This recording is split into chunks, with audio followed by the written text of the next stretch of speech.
All right, let's talk about feudalism during this time period. The two main parts of the world that we're going to discuss are Japan and Western Europe. And we're going to start with Japan first.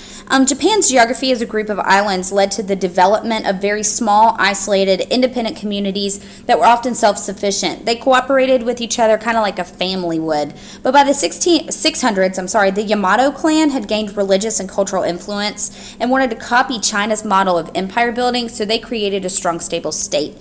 The leaders began to call themselves emperors of Japan. They were unsuccessful in creating this centralized state, however. Japan still divided. The Fujiwara clan dominated between 710 and 785, and they sent emissaries, which are people that are sent as a foreign diplomat to another country to kind of see what's going on and then bring that information back to Japan.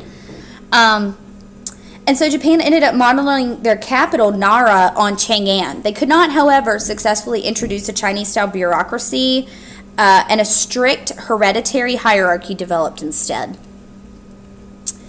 During the Kamakura shogunate, the emperor and his court kept their capital in Kyoto, where it remains today. Yet a military dictatorship existed, and they were ruled by powerful land-holding clans. A Japanese form of feudalism developed during this time period in which the shogun, or the supreme general, controlled the centralized military government and divided the land into regional units based on military power. The regional military leaders were the daimyo, and the warriors who fought for them were called the samurai. And over the centuries, the samurai military class developed a strict warrior code called Bushido. The emperor remained in power throughout this period, but served only as a symbolic figurehead, and many shoguns were overthrown, but the emperor never was. And we're going to talk more about Japan and its economy in the next video, or next key concept, I'm sorry. So Europe, feudalism in Europe.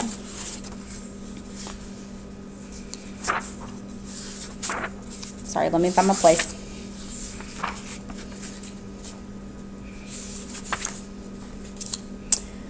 Okay. Compared to Byzantines, China, and the Islamic world, Western Europe was at this time considerably backward. Other societies were able to build centralized governments that were supported by a bureaucracy, but Western Europe remained politically decentralized. The Franks came the closest to reestablishing imperial control with the leadership of Clovis, but the Carolingian Empire and Charlemagne actually developed this feudal system. Both leaders used the Roman Catholic Church to strengthen their legitimacy, but they were unsuccessful in setting up a political structure that could outlast their rule. So this feudal system was developed in which land was given to vassals in exchange for military service and loyalty. And this allowed various lords and vassals to gain and compete for power, but left the central authority quite weak. The only centralizing power during this period was the church and its ruler, the Pope. And by the 13th century, the church actually owned 1/3 of the land in all of Europe. So peasants started to seek protection on these large estates, and these peasants became known as serfs. They had the right to work a portion of the land and could pass that right on to their children, but they could not leave the land. And they kept a portion of what they grew, but the majority of their earnings went to the lord. And in addition, they paid taxes for the use of the lord's mill. They were required to work on the lord's land as well as provide labor in the off-season and to provide gifts like chickens on holidays. These estates eventually became large walled manors that were economically self-sufficient, and they maintained mills, bakeries, and breweries. They had their own private armies, which were served by armor-clad knights. And the introduction of the heavy plow led to an increase in agricultural production, but it was not substantial enough to sustain cities and towns in the early Middle Ages. Birth was the determining factor of one's social status. Noble women had more power and authority than peasant women and could inherit land if widowed or without sons. Marriage was the key to political power here, and marital alliances were crucial to a family's continued success.